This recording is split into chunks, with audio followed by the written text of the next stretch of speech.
we're gonna start up here at the tongue of your unit. You've got a powered tongue jack that's got a light for disconnecting and hooking up in the dark. The top switch is your light. The bottom switch is going to raise and lower the jack. Up raises the jack. Bottom lowers the jack. Behind that, you've got your two 20-pound propane tanks that are fed into the unit with an auto change regulator. A little arrow on the side of the notch is going to determine which tank you're pulling propane from. And once you open up the tank, this will go from a red ring to a green ring. And then when you can turn it, and then it'll turn red on this one, and you can take this one off, and you can go and fill your station, and then it'll draw from this one. Below that, you've got your 7-way connector here in its saddle that's going to hook up to your vehicle. That's going to provide you with your lights while it's connected, which is your turn signals, your brake lights, and your reverse lights, and your running lights. You've got your emergency breakaway cable for your brakes. You're going to hook this to a secure spot in your vehicle, and for whatever reason, if this was to come unhooked from your vehicle, this locks the brakes up when it pulls the little plastic pin out of the box. You've also got your two tow chains here that are going to connect to the vehicle to create a secure connection while your unit's being pulled. Behind all of that, you've got your 12-volt battery and its protective cover box, which is going to keep it dry and clean from elements, dirt, road grime, all that good stuff. You do have a cover for your two 20-pound propane tanks that's going to fit over the cover, or fit over the two tanks, and it does have an access valve. So if you untighten these bolts here, you can open up that access panel while it's on. I gotta untighten it a little bit more. And it gives you access to the tops of your propane tanks while it's on there. You come around here to the side of the unit. You have your manufactured sticker, which is going to give you the information and the gross weights and stuff like that, along with the VIN number, which is right here. And then you also have your tire and loading information sticker that's going to tell you the PSI of your tires. It's also going to tell you the PSI on the side of the tire, so this is what you're going to go with, and what's also on the side of the tires. You never want to go anything below or anything higher than that. You have your side compartment door here that's going to open up, and it goes all the way across. On this side, this is where your solar controller is. That's going to tell you the temperature of the solar panel on the roof. It's going to tell you the voltage that's going from the solar panel to the battery, and it's going to tell you what the battery converter is putting out. You also have your battery disconnect cable right there. That is going to be for when you want to store the camper for a while, or you're not going to be using it. You flip that to the off position, and that turns your battery off. It keeps your unit from sucking the juice from your battery. On this side, you do have two little hooks up at the top. That's for one of the crank handles that I've got over on the other side. We're going to go over those once we get to that side, and I'll go over what all three of those mean. This is going to lock with, on your key ring here, these are your keys. So these black handled doors are going to lock with the black Bauer key. Now it's locked. So we'll come down here to your dump station valves.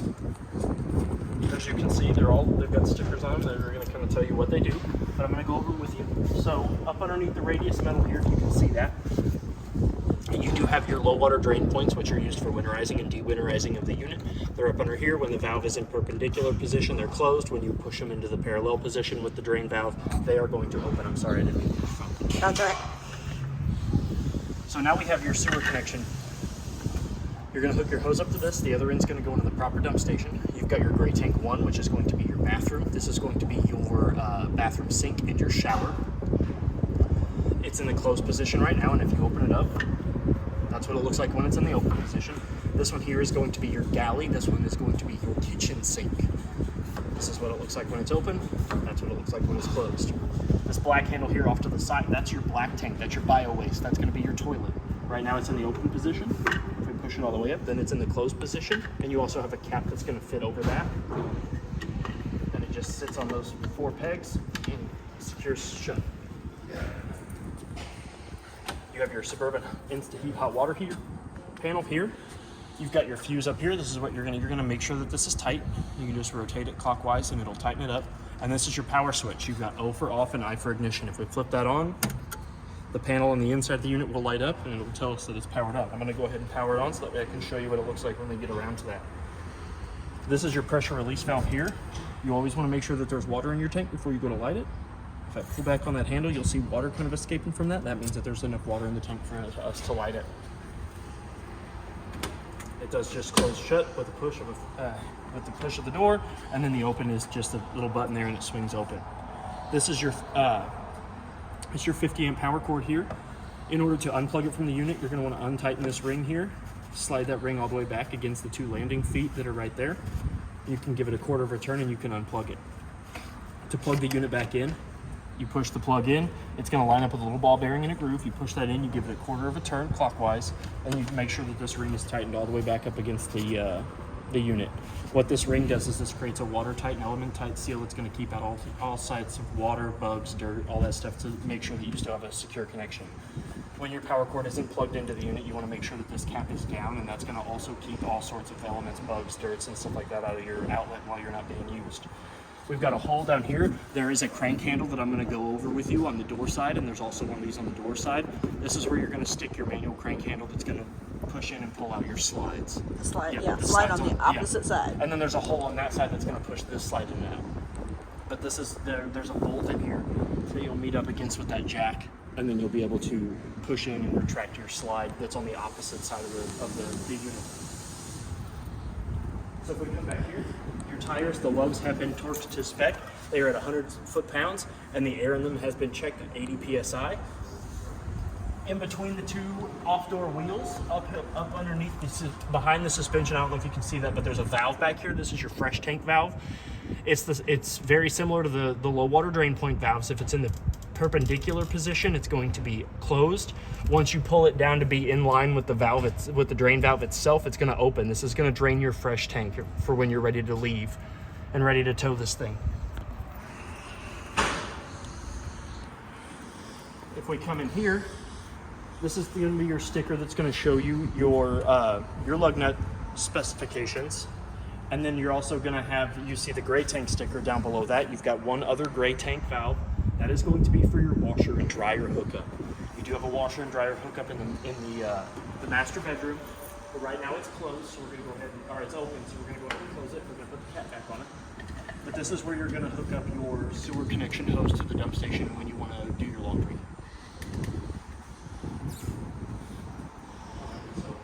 Now that we're done on this side, we're going to come around to the back. On the back side of the unit, you do have a lighted license plate bracket, along with a backup camera mount and a on-the-go ladder receiver for if you want to purchase those. This is your outside shower compartment here. That does unlock with the 751 key that is on your key ring, which is the one that doesn't have a plastic around it. So we're going to stick that in.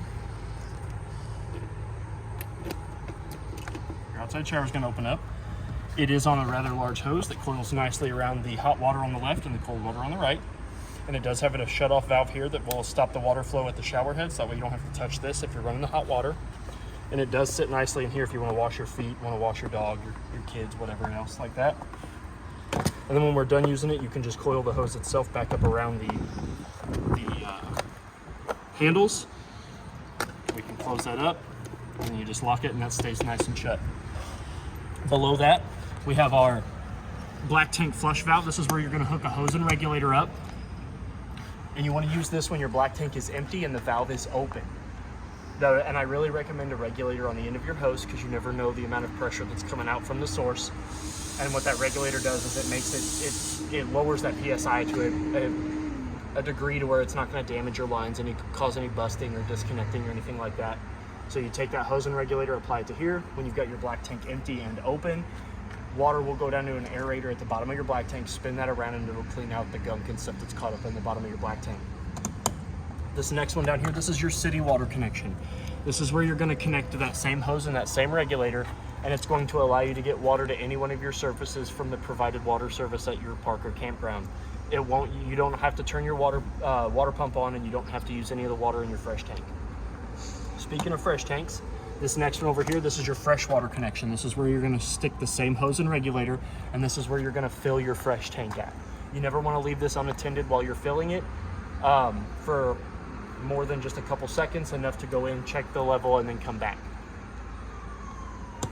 The next two outlets that are here, this is for your park cable. If the park that you're staying at or campground is providing you with cable, you can screw in your coaxial cord here and then into their outlet, and your camper will then get the service that they are providing. And the bottom one is for the satellite as well. If they have satellite services, you can hook up to that and get the satellite services as well. This black tube under here, this is for your sewer hose connection. What you're going to do is you're going to rotate this, pull this cap off, and then you can store your sewer hose in there. And then to close it, you just stick that back on, and then you align the holes, and those holes allow you to apply locks, so that way nobody can steal your sewer hose. side of the unit. This is your outside kitchenette door, but we're going to go over the jacks first. So your unit is equipped with powered jacks. So you've got a button here that's going to lower and raise the back two. You've got extend, which is going to bring them both down, and they do come down simultaneously. So you hold extend, you bring them down. You do not want to lift your camper off the ground with these. They are just to keep this from rocking back and forth. They're called the stabilizer jack. They're not for lifting them levelly. And then you can hit retract and you can bring them up, and they do come up simultaneously. You want to make sure that they are flush with the bottom of this when they come up. I'll show you what it does here. So I'm going to hold retract because they're down. So I'm going to hold retract and I'm going to bring them up. And as you can see, they both come up at the same time.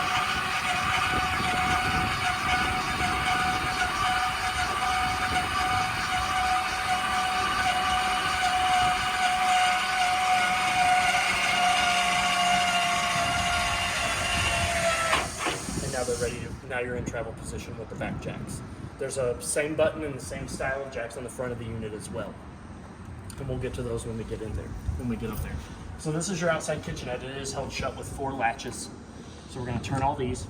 It does lock with that 751 key on your keychain, or on your key ring. It's the one that doesn't have any plastic covering it. Oh, I think I may have closed it. So what we're going to do is this is gas strut supported, so watch out when you go to open it because it will stay open, providing you with a nice covered roof. So when we're up here, you've got 2 manual push button lights that'll turn your lights on above the unit. There's a button in the middle of them. You have ample cabinet storage up here for your outside goods like your paper plates and your paper towels and stuff like that. You have another cabinet over here, and these are one large singular cabinet, so if we open it up, there's no inside wall, so you can store large things up there as well. This is your LP Quick Connect hose that's going to attach to your grill, which we'll get over in just a second. On the side of the wall over here, you do have a dual USB port outlet and a dual GFCI protected 110 outlet. Your outside grill is below that, along with a bottle opener. So in order to use your outside grill, you're going to pull this open. You're going to take the female end of your LP Quick Connect hose. You're going to take the rubber stopper off of it. When you're not using these, you always want to make sure that the stopper's put back in to keep any sort of buildup or anything from giving you a weak connection on your hose. There's a male connection on the back side of your grill and griddle. You're going to pull back on this, exposing the ball bearings. And you're going to push that in. Once you get a secure connection, you'll be able to tug on that and it won't come off. So then we're going to undo. I always coil these up just to kind of make them good for travel. So then what we're going to do is we're going to take the other rubber stopper off of the end, which is the other end of your hose. And down below, next to the stabilizer jacks, you have a very similar port. Pull back on the black ring, exposing the ball bearing, slide the male end in, push it back down, give it a tug, make sure it's secure. And then this valve here, right now it is closed and it is not drawing propane from the unit. When you open it and you push it towards the valve, now you're going to be able to draw propane from your tanks into the Quick Connect port to power your grill. But we're going to go ahead and close that off because I'm going to store this, so I don't want it to be hot. So what we're going to do in order to light your outside grill is you're going to push in, you're going to turn it to light, you're going to hear it click. What that's doing is that's striking your striker, and it's also drawing gas from the unit. So you're going to do that a couple times, and if I lift up the griddle part, you're going to see that you've got a T-shaped burner here. When you finally get it lit after several tries of doing that, you're going to see that the striker's down here. This is going to glow blue, and you're going to see little flames appear. That means that your griddle is ready to be used. And then you can adjust it to the proper temperature by turning it down to these dots, and that's going to give you your temperature control. And then in order to turn it off, you're going to want to depress it back in and make sure that this little blue dot here lines up with the little stick figure right there. The griddle sits on 4 holes, so that way it's secure for travel. And then when we're done with it, the best way is just to pull back on the black ring, pull off the male lead, come down here, pull back on this ring, pull out the male lead, and then you want to make sure that you stick the rubber stoppers back on.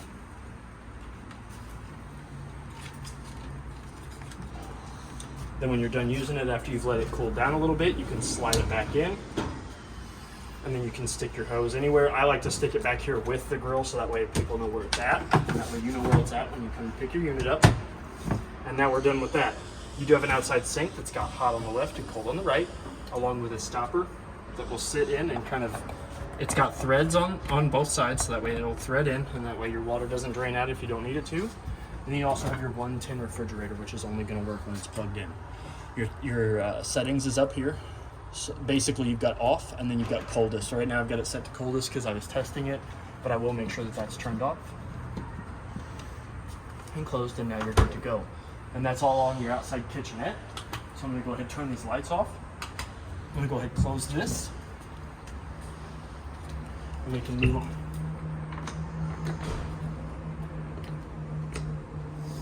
So here, let me go get the handle and I'll show you what I'm talking about.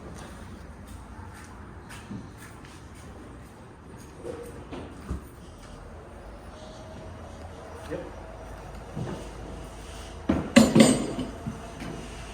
It's this one. I was wrong, it's not the one with the slots, it's the 3/4 inch slot.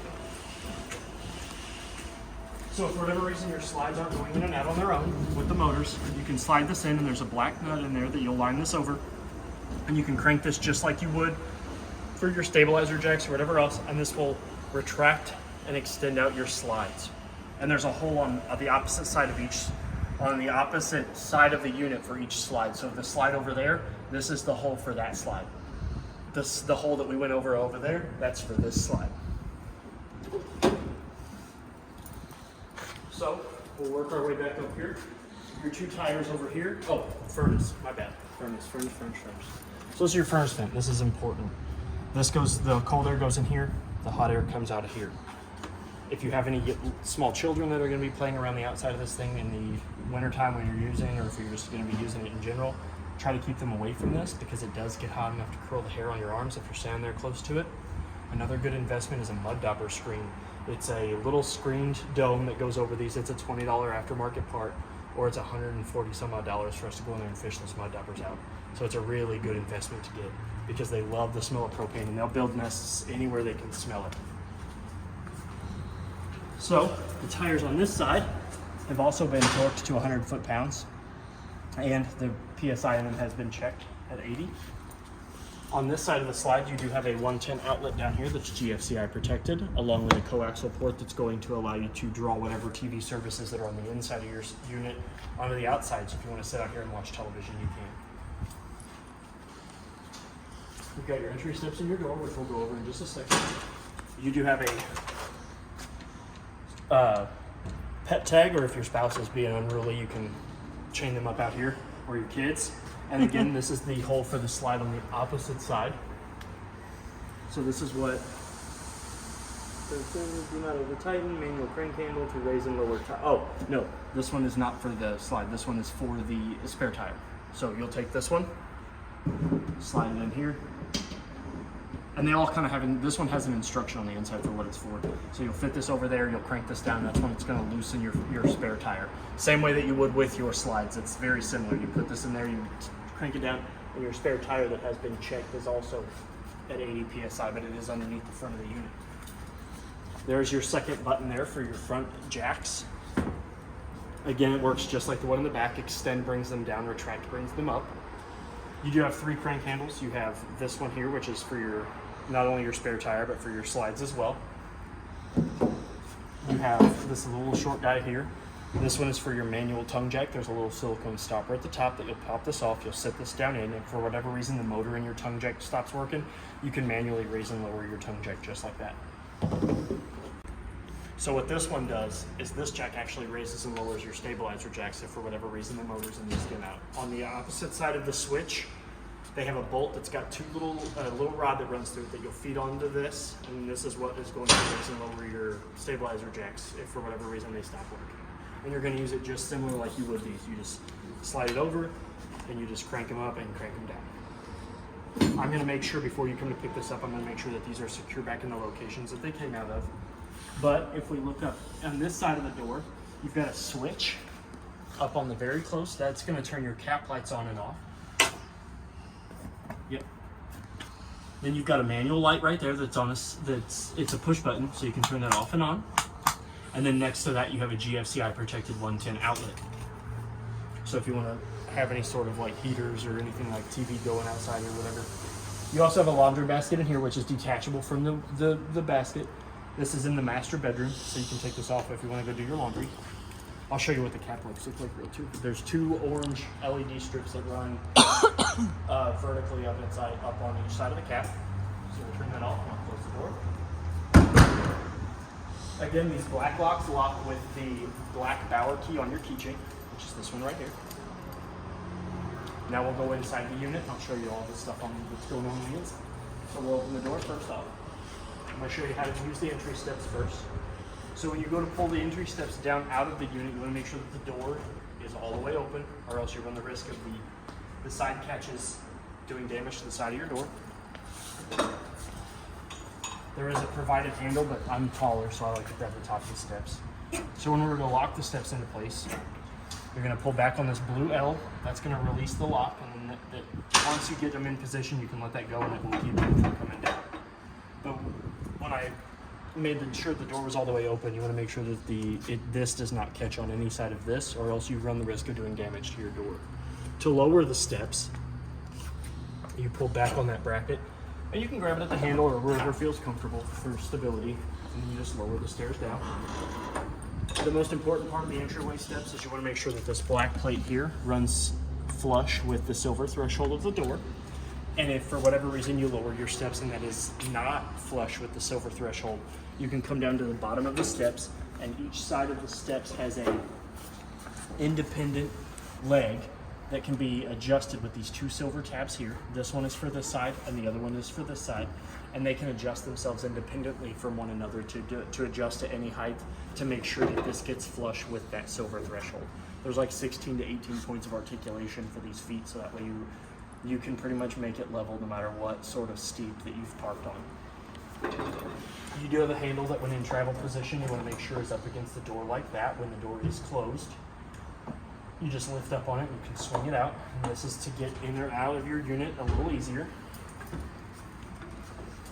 So now that we're done on the outside, we're going to come onto the inside, and the first major safety feature you're going to notice is your fire extinguisher right there within the threshold of the door. And then now we're going to go over the control panel of your unit. So above the control panel, this is your Suburban InstaHeat hot water heater, but we're going to turn some lights on first. So this light switch here is going to control the interior lights for your unit in the living area. They are all a manual push button light, but in order for them to be on the circuit for that light switch, you want to make sure that they are in the all on position. So if you notice, I turn this one off. I'm going to flip the light switch. They're going to turn off, but if I flip the light switch again, that one's not going to come on because it is in the off position right now. So if I turn it on and I flip the lights again, you'll notice that now they all come off and on. If for whatever reason you turn the lights on and one of these isn't working, that's going to be your first troubleshooting step, is to make sure that these are in the on position. This next light here, this turns on the LED strip that's above your awning. So if you notice, if I turn that switch on, you'll see that nice blue line of LEDs. So that way you can pull out your awning in the night and enjoy a good sit outside. This next light here is going to turn on the LED strips above the slides themselves. So you've got more ample ambient lighting. This next button here, this is your tank heater. So what this button is this is going to be your heater, the heating pad for your holding tanks.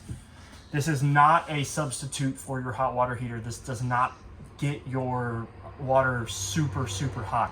All this does is keeps it from freezing up so you don't have a big old chunk of ice and you don't do any damage to your holding tanks.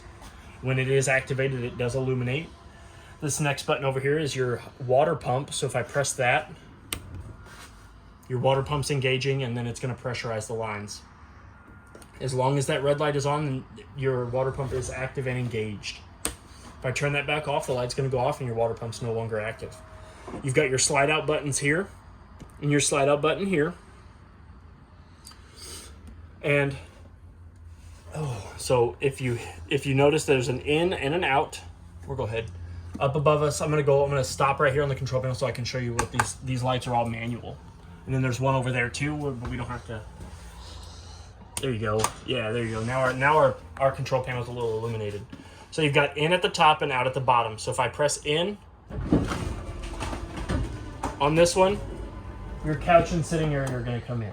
You want to make sure that they are all the way in before you go into travel position. I'm going to run these back out so I can show you the rest of the unit.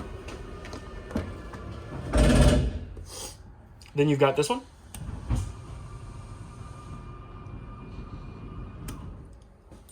That's your in the bunkhouse slide.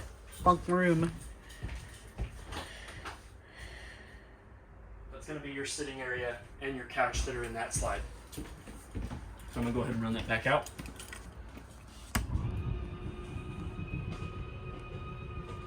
And then process of elimination. This one here, this in and out slide out, is going to control the one that has your refrigerator and your stove and your kitchenware on it. You've got two awnings, one on the front half of the unit and one on the back side, which is on the slide. So we're going to go ahead and I'm going to show you what this one looks like because it's going to be the easiest one to get to. So if I hold out, you're going to see the arms kind of extend out.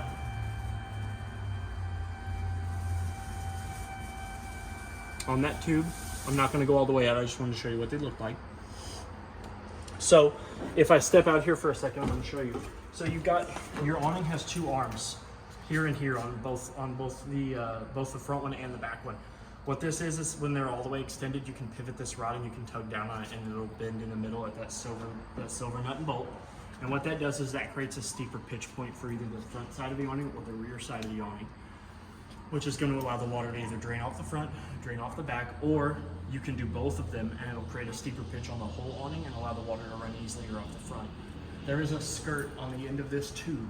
When you run your awnings all the way out, there's a skirt that will hang down. You want to make sure that that is up and down, and that's going to give you your optimum use for your slide. It's going to reduce the amount of slack that is in your canvas on both of your awnings, and it's going to provide you with the most optimum orientation for your awning. The most important part of your awnings is when you're not using them, you want to make sure that they are in all of the way. They are one of the most expensive repairs you can do on a unit, and it takes 15-20 seconds for you to bring them in. Even if you're going to step away from your camper for 5-10 minutes, you want to make sure that your awnings are all the way in. So now that we're done with all the buttons, we're going to come up here to these little black buttons, and this is your fresh tank button. This is going to show you the reading off of empty, 1/3, 2/3 full for your fresh tank. Right now it's going to have 2/3 in it. I just wanted to show you what those lights look like. That will be drained when you come and get your unit. This next one here is going to be your battery button, which as long as it's going to plugged in, it's going to read off of the L, F, G, and C, and all 4 lights are going to be active. If we were to unplug the unit, then it would give you an accurate reading for your battery. This next one here is going to be your black 1, which is empty because I've emptied it out, but that's going to be for your toilet. You've got black 2, which isn't used in this unit because it only has 1 bathroom. Your gray 1, so your gray 1 is going to be your bathroom. It's going to be your shower and your bathroom sink. Gray 2 is going to be your galley tank. That is going to be your sink, your kitchen sink. And then gray 3 is going to be the tank that holds your washer and dryer water in it. That's going to be, gray 3 is going to be the farthest back valve on that off door side that we went over. Grays 1 and 2 are going to be on that front one with the black tank valve. So now that we're done with this, we're going to come up here to your Suburban InstaHeat hot water heater. So right now it's in the off position. I'm going to turn it on. As you can see now, it's showing me the output temperature of the ambient water in it. You've got a button down here that's going to switch the temperature gauge from Celsius to Fahrenheit. And then you've got your up and down arrow, which is going to increase and decrease your temperature. Your hot water heater has a maximum of 122 degrees temperature. I've got it set to that. And I'm going to go over here while she's got the camera on that. I'm going to come over here and I'm going to turn the water on so I can show you the 3 symbols that are relevant to making sure that you're drawing hot water from your unit. Turn the pump on real quick. So if I turn the hot water on, you're going to see that your panel lights up. You've got 3 very important symbols. You've got the shower head, which means that your hot water heater is drawing water. You've got the blower motor, which means that it is blowing the air. And then the flame means that there's propane and that the flame is lit and that you are getting hot water. The temperature up there, you can see it climbing. It's heating the water up and it's going to get it to that 122 degrees temperature, and then it's going to remain there because that's the highest it can get. See, now the hot water, and if you come over here, you can actually see that water is hot. I'm going to go ahead and turn that off. But that's the 3 most important symbols. That blower motor symbol is going to be the last one that's going to stay on before it kicks off. To turn it off, you're going to hit the button again.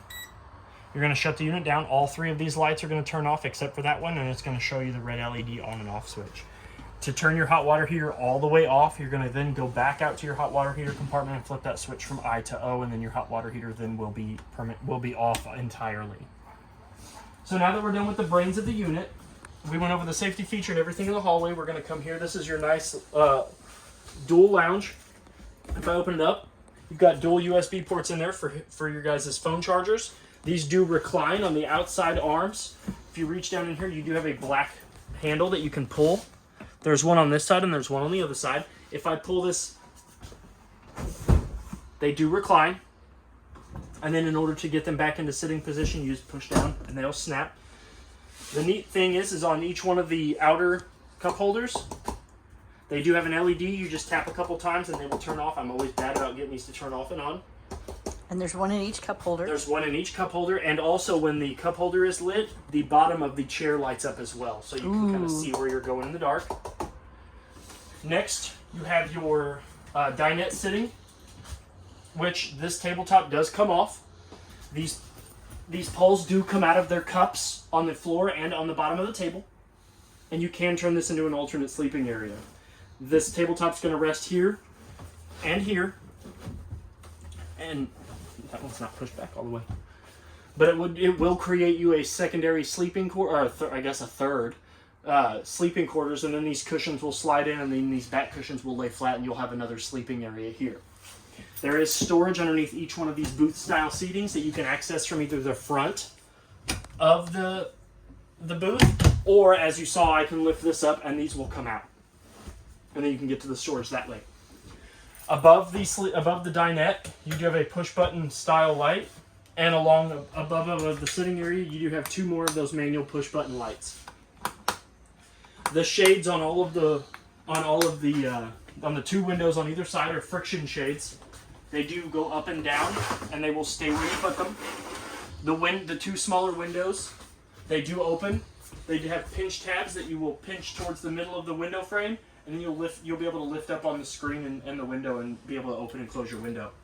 The windows on the side are on the front side of the slide.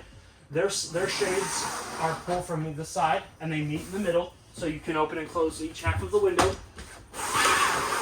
And they do magnet closed. And then when you're ready, if you're ready to open the window, how you're going to open those windows is you're going to pull this out, and then your window's going to be able to slide open. And technically, these aren't labeled as fire escape windows, but they would act as those because you can open the window and the screen. And then you can go feet first out the window. Yeah, we do recommend feet first. Always recommend feet first.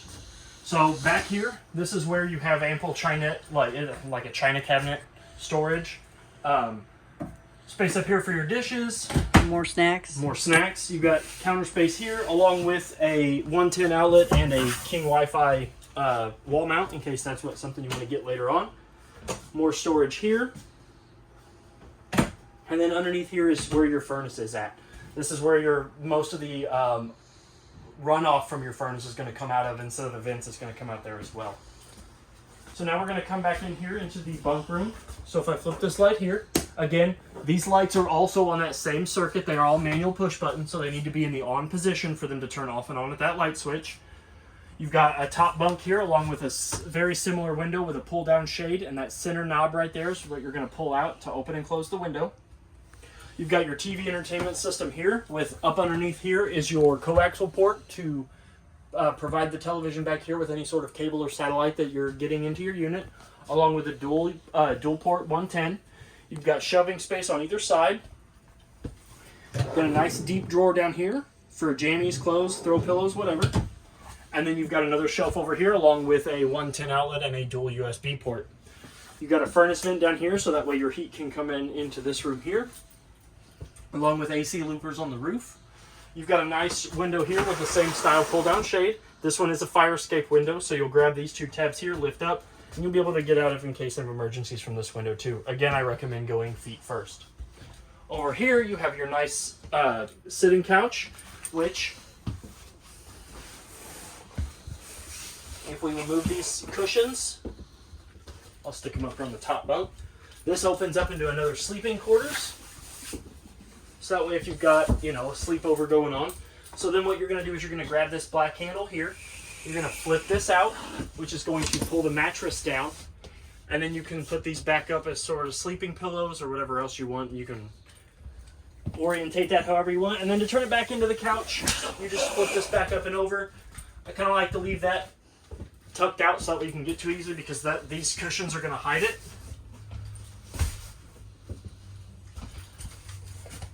And then you also have a top bunk above that.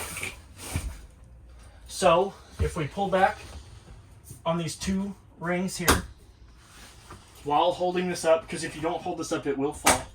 You can lower this down, and you have a little twin-sized bunk up there, along with its own little window and pull shade.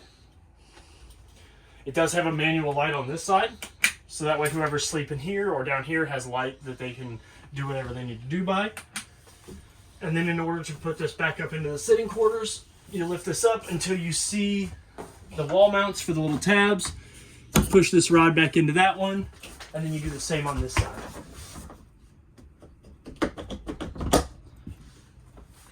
And now it's back into sitting position and travel position. It's really recommended that this be up when you're traveling.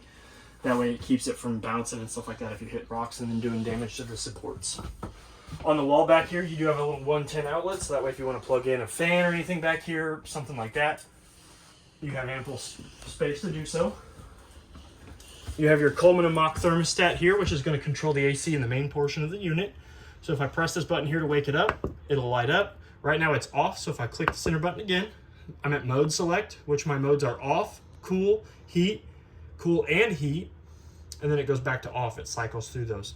So cool is going to be your air conditioner. So we'll hit cool, we'll go to high auto, and right now it's set to 67, and if you scroll this wheel, you've got a desired lowest temperature of 33, or the highest you can get if you're using your furnace is 99. I don't know why anybody would ever want to have their heat set to 99.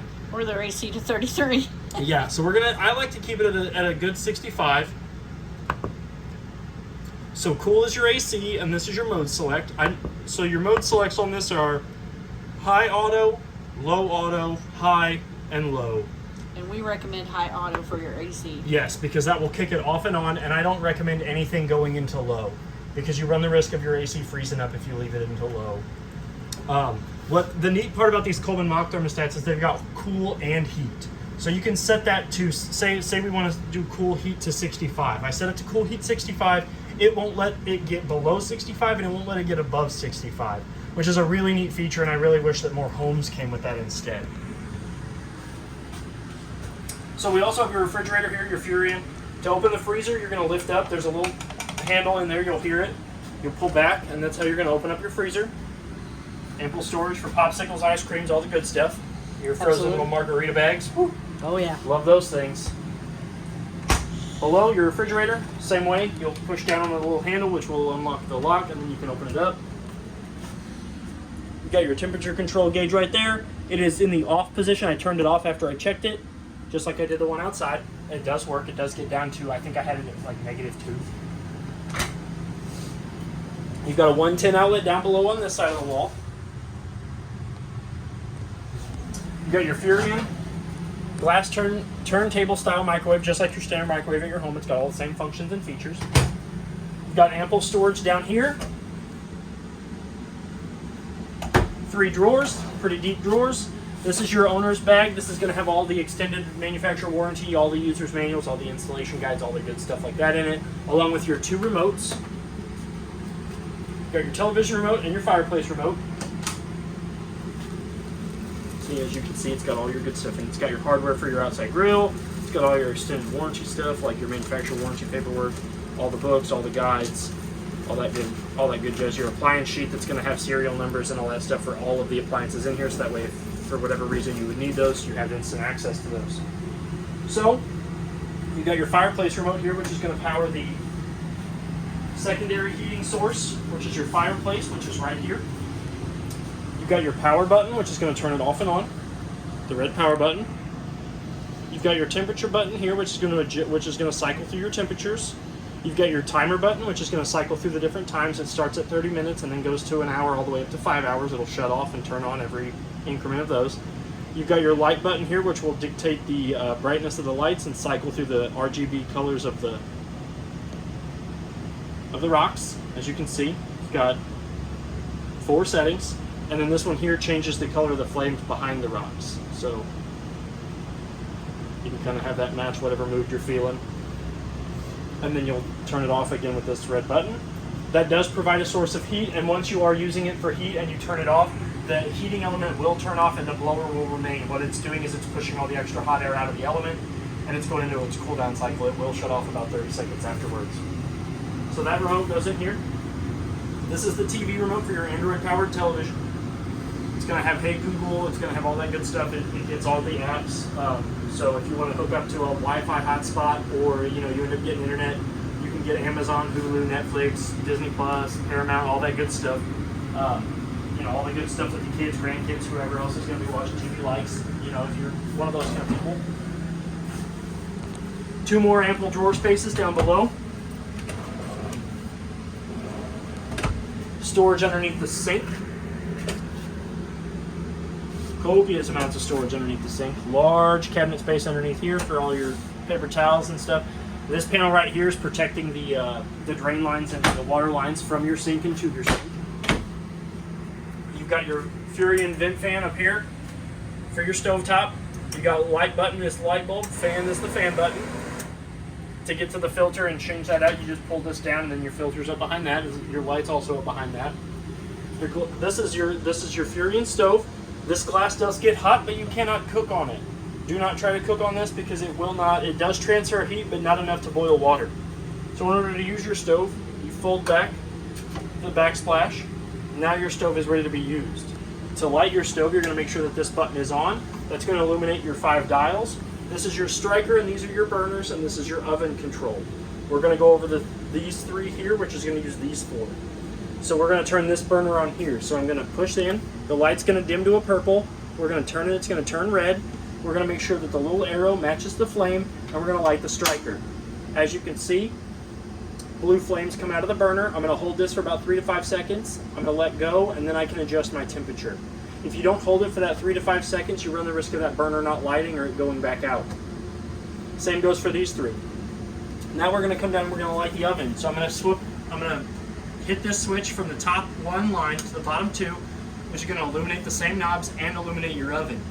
So now what I'm going to do is I'm going to open this up. This is an important step in lighting your oven. You always want to make sure your door is open. So what we're going to do is we're going to do the same thing we did up front. We're going to push this in. We're going to turn it to the flame. I'm going to turn my striker on.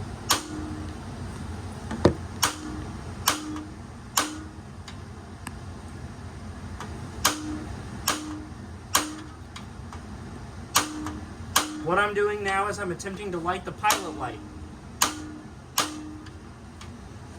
It does take a couple times, but as you can see, the pilot light did not light.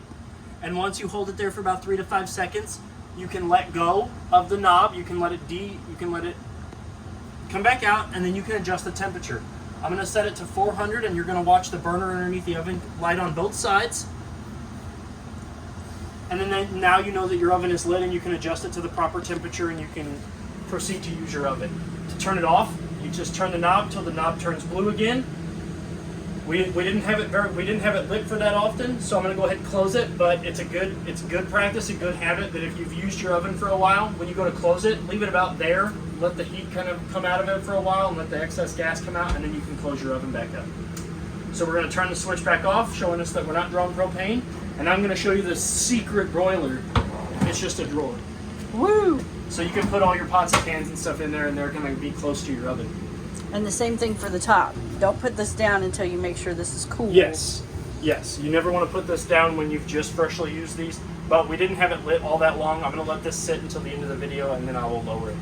The window behind your stovetop has a pull-down shade, just like the rest of the windows do.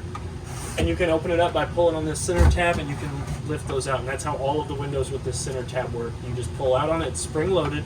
You can open it back up, and you can shut it, and then that should depress back down like normal. You do have a rather big pantry. This is bigger than the pantry I have in my home. Nice big pantry. And for whatever reason, if you need to get to your hot water heater, this panel here just lifts up and it sets, and then your hot water. Oh, look at that. Your hot water heater's in there. Pretty cool. So this is a 3-way light. You've got a button on the back side of it, back on where my finger's at. It's got 1 white line for always on. It's got a circle for off. And then it's got 2 white lines for sensor mode, which means it's going to detect when this door opens and closes. After about a minute of the door being closed, that will go off.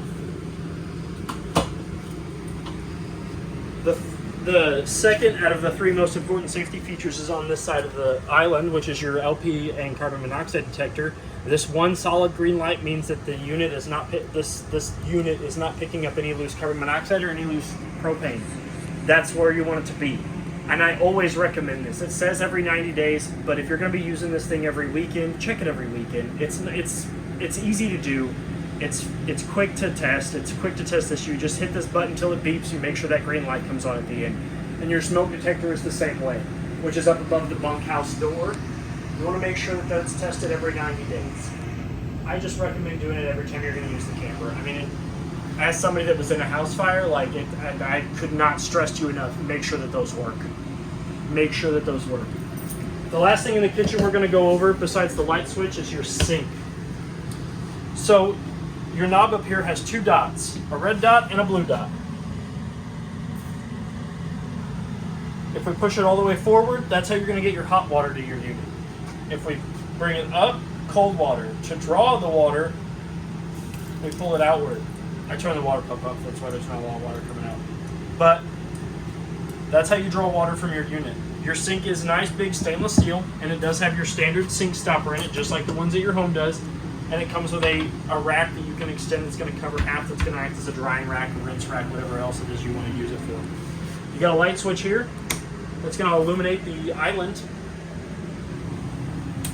And then you've got a GFCI protected 110 outlet on the back side. On the roof of the unit, you've got a skylight above your kitchen counter, the island counter, right here. And then next to that is your Coleman and Mach air conditioner. The most important part about your air conditioner is the filters. The cleaner the filters are, the better your air conditioner is going to blow. You can pop these tabs out here, pull out the filters, and you can run them underwater with some cleaning agent, some soap, whatever. Just make sure they're dry before you put them back up in here.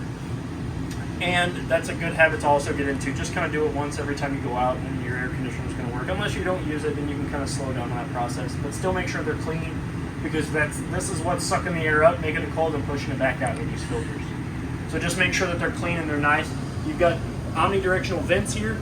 You can close this one, which will push more air out this way, vice versa on this side. Or if you close them both, it's going to push more air out the louvers throughout the unit. I'm going to open these both back up.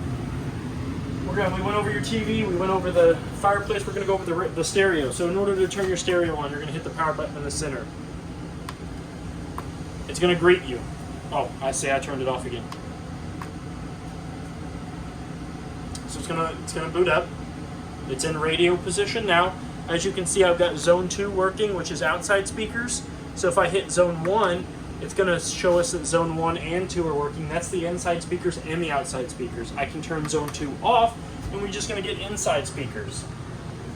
You've got your mode buttons here, which right now it's on FM radio. If I hit that, we've got auxiliary in, which is going to be this little port here, just like you would in an older model car.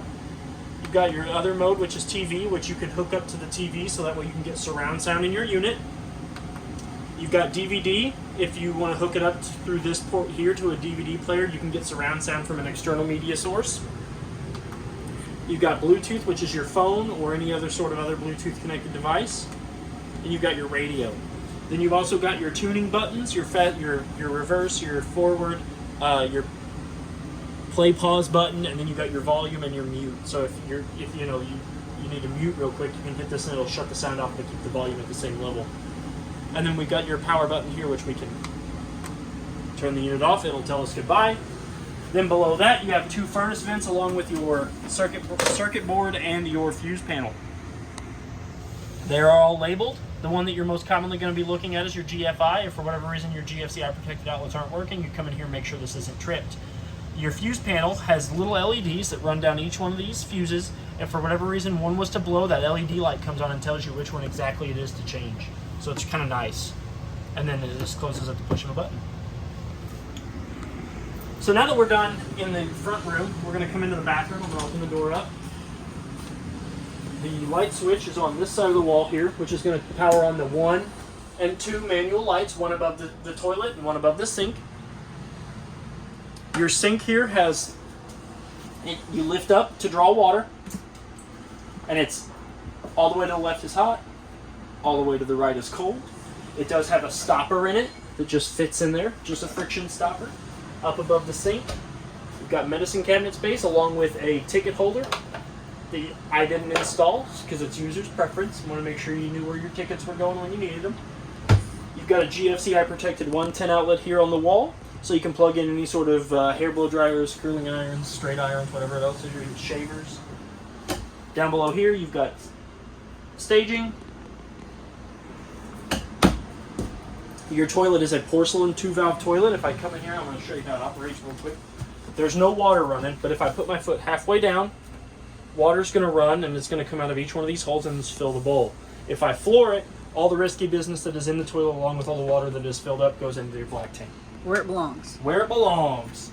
You do have a furnace vent down behind the toilet so that way you can do your business in a nice, calm, cool, collected heat. If it's cold outside, or you can face this, which all these louvers do rotate, so you can spin this to where it gets to you while you got the meat sweats. You've got a vent fan up here, which is open and closes at the turn of a dial to let loose all those meat sweats and all that built up aggression if you need that. And then hit that button there, it'll turn your fan on and off. You always want to make sure that if you're going to use that fan that the vent is open, but there is no vent cover over this, so if you got to come in here and you got to do your business and it's raining outside, and you're going to get wet. Got some hooks. Got some hooks for your towels. Your shower is built just like the one on the outside. You've got hot on your left, cold on your right, and it does have a shut-off button up here that you can turn off and on, so that way you can stop the flow of water but not have to turn your water off in case you're using hot water. And then the shower head doesn't turn even though it looks like it should, so don't try to do that or you're going to break it all. You've got a skylight up above so you can shower in the beauty of nature. And then the last cabinet is your nice big storage cabinet for your shampoos, conditioners, all that good stuff when you're in travel position.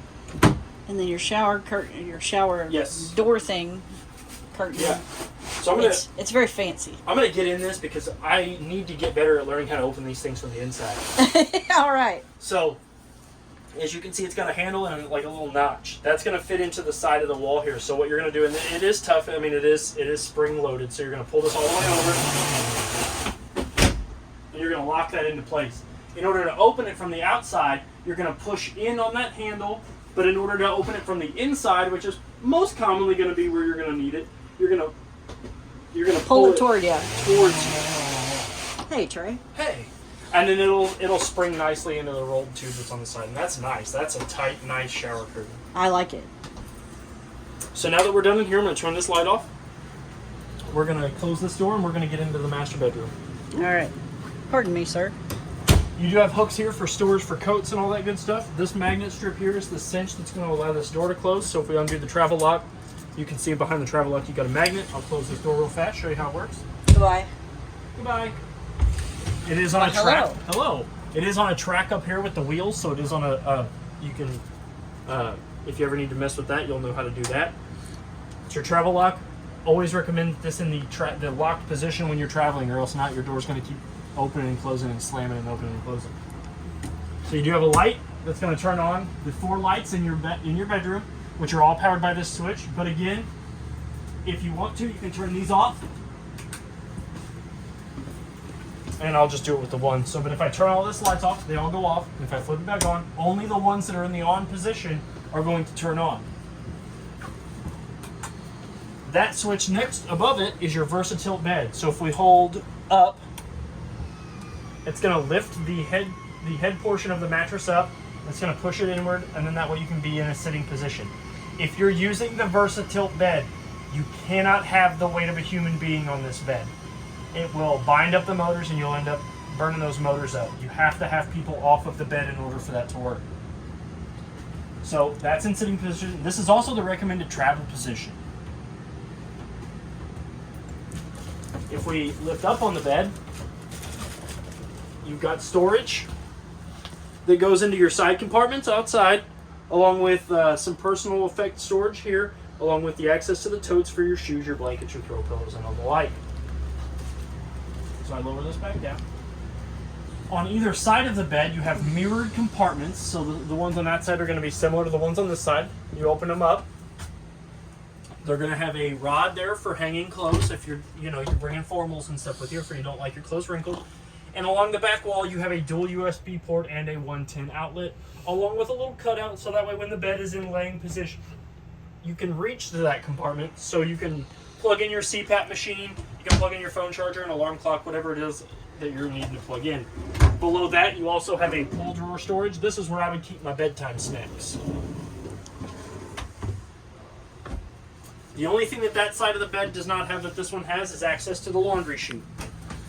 So, what you're going to do is you're going to take this bag here, and there's 4 hooks. There's 2 on the inside of the drawer and 1 on the outside, and 2 on the outside of this drawer. So if you put the net, and they can see cinched anywhere, the lower you cinch it, the more open it's going to be. But this is going to open you up into your laundry chute, so you can just toss your dirty laundry in there. And then if you're staying at a campsite that's providing you with laundry services, you can take this bag straight to the laundry service station, and you can do your laundry that way. You do have an independent air conditioner in this room. This one gets cold only. There is manual controls, but it looks like it has a heat strip, but it does not have heat. It is strictly cold only. Your furnace is what powers the whole thing. And if you notice, the reason you can tell that it only has air is because it only has blue knobs. But it's same as the one in the living room. You've got 2 independent switches here. Filters, again, it's very important that your filters be clean when you want to use this thing. And then what we're going to get to last but not least, that's in the bedroom and not the washer dryer hookups, but you've got a 110 outlet on the roof for your television, which this is your TV bagger wall here, so you can apply a TV mount here and not have to worry about it being loose or weak. And then you've got your antenna button, or your coaxial button there. You've got your washer and dryer hookup here, hot water, cold water drain. You've got a 110 outlet for the dryer, or for the washer, 110 outlet for the dryer. Clothes hanging rack, and a manual push button light above. Your water pump is actually down there underneath the panel down there, so if you need to get that for winterizing, that's going to be where your inlet and outlet is at to insert the antifreeze for winterizing, or you can just bring it here to us. Fire exit window. Fire exit window there. You lift up on that handle out of its saddle and you push that out, and then your window will open up, and I recommend that you going feet first out of that one. It is stuck. I can't get it open with one hand because I'm a girl. I'll show you. No. I sealed it shut when we were washing it. I bet you it's got. Oh.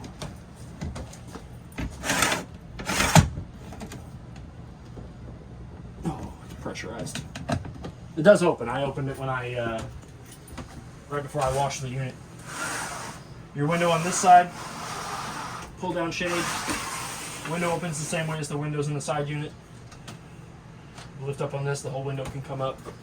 And then the last thing I wanted to go over with you, because you've got multiple spots for television, is your antenna booster button.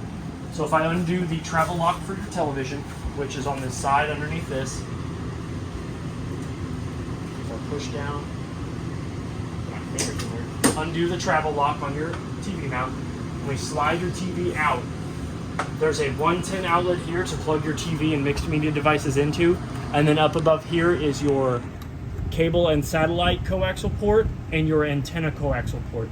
So if you want to get antenna, you're going to leave the coaxial where it's at, and then that green light will stay on. If you want to get cable and satellite, you'll push this button, that light will go off, you'll unscrew this and you'll plug it into that, and then your TV and everything inside will be able to get cable or satellite. It is one or the other. You can have the green light on and get antenna, or you can have the green light off and get cable and satellite. You can't do both.